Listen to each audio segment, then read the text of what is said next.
इन्होंने आते ही घोषणा की, अपने पहली बार जब मन की बात बोला इन्होंने अपना, मैंने पहली बार जब देश के नाम संबोधन दिया, उसमें कहा कि अब समय आ गया है कि देश आगे बढ़े और मैं बहुत जल्दी भारत देश में सूचना का अधिकार कानून लागू करने वाला हूं।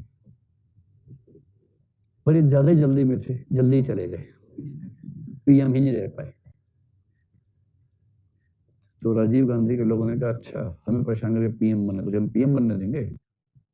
तो कुछ ही दिनों में इनको उखाड़ दिया। इन्हीं के एक सहयोगी थे चंद्रशेखर साहब, उनको भड़काया कि तुम पीछे रह जाओगे, तुम्हें पीएम होना चाहिए। बोले मेरे पास तो विधायक है ही नहीं, सांसद है ही नहीं। बोले कितने हैं? तो कोई संख्या बताए, 50-60 के आसपास जुगाड़ कर लो। बोले काफी तो, बाकी हम तो हैं पीछे। उनको पीएम बनाया, इनको छोड़ के वो पीएम बन गए। ठीक वैसी जैसे चरण सिंह को इंदिरा गांधी ने लॉलीपॉप दे के हटवाया था, चरण सिंह किनसे? मोरारजी से। मोरारजी पीएम थे और उस समय डेप्यूटी पीएम दो थे उस जमाने में। इंदिरा गांधी बोला कैसे तोड़ू सरकार को। चरण सिंह को बोला, चरण सिंह इतने महान आदमी आप हो, अब डिप्टी पीएम, आपको तो पीएम होना चाहिए। मैडम क्या बात कर रहे हैं, सच में पीएम होना चाहिए आपको? बोले मैडम सोच लीजिए। अरे हम आपके साथ हैं, पूरी कांग्रेस पार्टी आपके पीछे खड़ी है, आप पीएम नहीं है। मैडम सोच लीजिए, सोच लिया, एकदम सोच लिया। उन्होंने विश्वास वापस ले लिया। मोरारजी को बोले अब हम साथ नहीं चल सकते। मोरारजी बोले क्या कल तो साथ चल रहे थे, क्या हो गया अचानक? बोले नहीं अब नहीं चल सकते, और अंत में पीछे हट गए। और जब पीछे हट गए सरकार गिर गई, ये गए प्रधानमंत्री बने। नीलम संजीवा रेड्डी राष्ट्रपति थे उस समय। नीलम संजीवा भी इंदिरा गांधी से खार खाए बैठे थे, बहुत पुरानी खार खाए बैठे थे। तो उन्होंने एक नवाचार किया संविधान में, बोले कि ऐसा है, पीएम तो बना रहा हूं तुझे, विश्वास मत पास करवा के दिखा। हमारे संविधान में विश्वास मत की कोई व्यवस्था नहीं है। नो कॉन्फिडेंस मोशन है लोकसभा के रूल्स में, लेकिन कॉन्फिडेंस मोशन की कोई व्यवस्था नहीं कहीं भी। नवाचार किए कि ना भाई मुझे शक हो रहा है, तेरे से ज्यादा उन दीदी पे शक ज्यादा रहता है मुझे, कॉन्फिडेंस मोशन लेके आना होगा। उसने कहा ठीक है ले आएंगे, क्या दिक्कत है। फिर पूछे मैडम बन जाओ पीएम? अरे हाँ क्या बन लेंगे। और जिस दिन विश्वास मत आने वाला था, उसके पिछले दिन फोन किया, फोन उठाया नहीं इंदिरा जी ने।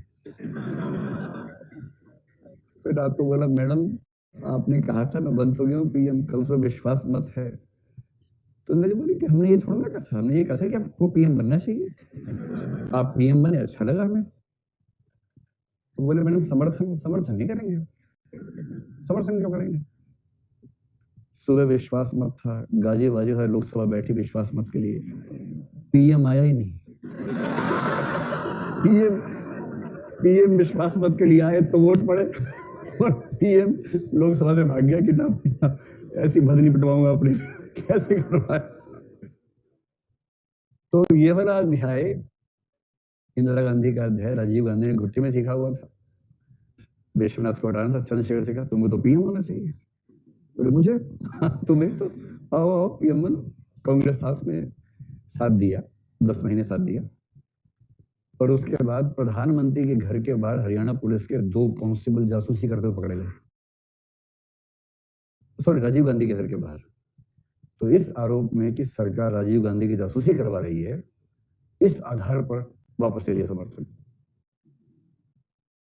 जमीन पे आ गए। ऐसी 1980 में इलेक्शन हुआ था, ऐसी 91 में फिर से इलेक्शन हुआ।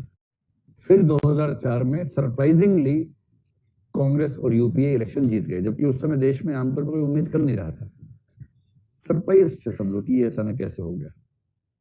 तो सोनिया गांधी के बारे में तय था कि वो पीएम बनेंगी, पूरा देश इंतजार में था। सुषमा स्वराज जी ने कहा कि अगर ये पीएम बनी मैं अपने बाल मुंडवा लूंगी। बहुत विवाद हुआ, और अचानक 10 जनपद के अंदर से एक सूचना है कि सोनिया जी की अंतरात्मा कह रही है कि वो पीएम ना बने। अंतरात्मा भारत में 2 ही बार जाएगी, एक बार इंदिरा गांधी ने जगाई थी राष्ट्रपति के चुनाव में 1969 में, दूसरी जगह 2004 में। पीएम ना बने इंदिरा गांधी, कई लोग पेड़ से गिर गए, कोई कहीं से गिरा, कोई कहीं से, हम आत्मदाह कर लेंगे, हम ये कर लेंगे, वो कर लेंगे। शरद पवार को लगा कि मौका बड़ा अच्छा है, वो गए, नहीं मैडम आपको ही बनना चाहिए। भाव था कि नहीं तो मैं तो हूं ही, वैसे तो आपको बनना चाहिए। इस भाव से प्रणब मुखर्जी भी लाइन में, सबका लग रहा था कि ये बनेंगे, ये अर्जुन सिंह बनेंगे, ये बनेंगे, वो बनेंगे। इतने में आवाज आई सोनिया जी बोली मैंने तय कर ली है कि प्रधानमंत्री बनेंगे मनमोहन सिंह। वो साथ बैठे हुए उन्होंने ऐसे देखा, मैं बनूंगा, मैं तो एमपी भी नहीं हूँ, पीएम कैसे बनूंगा? सोनिया जी इसीलिए बनोगे, तुम अकेले आदमी, जिससे कोई खतरा नहीं है, तुम कुछ भी करके एमपी नहीं बन सकते अपने आप, इसलिए तुमको बनाएंगे पीएम। वो बने, लेकिन ये सब हंसी मजाक अपनी जगह है। मनमोहन सिंह हमारे देश के बहुत शानदार पीएम रहे, ये सच है। हंसी मजाक तो होना ही चाहिए, उसके बिना जीवन में सारी क्या है ना। लेकिन इसके बावजूद ये मानना पड़ेगा कि मनमोहन सिंह मतलब अच्छा बोलने वाला आदमी अगर अच्छा पीएम बन जाएगा तो ऐसे बहुत बड़े भोकाल टाइप के लोग घूम रहे हैं जिनको आप पीएम थोड़ा बना देंगे। खाली वृहद मुख होने से कोई पीएम कैसे बनेगा? वृहद मुख मतलब बड़े बोलने वाला आदमी, मतलब पीएम अच्छा बोले अच्छा लगता है, पीएम खाली बोले तो अच्छा नहीं लगता है, और पीएम ना बोले काम ठीक कर तो ठीक है, ऐसा क्या है।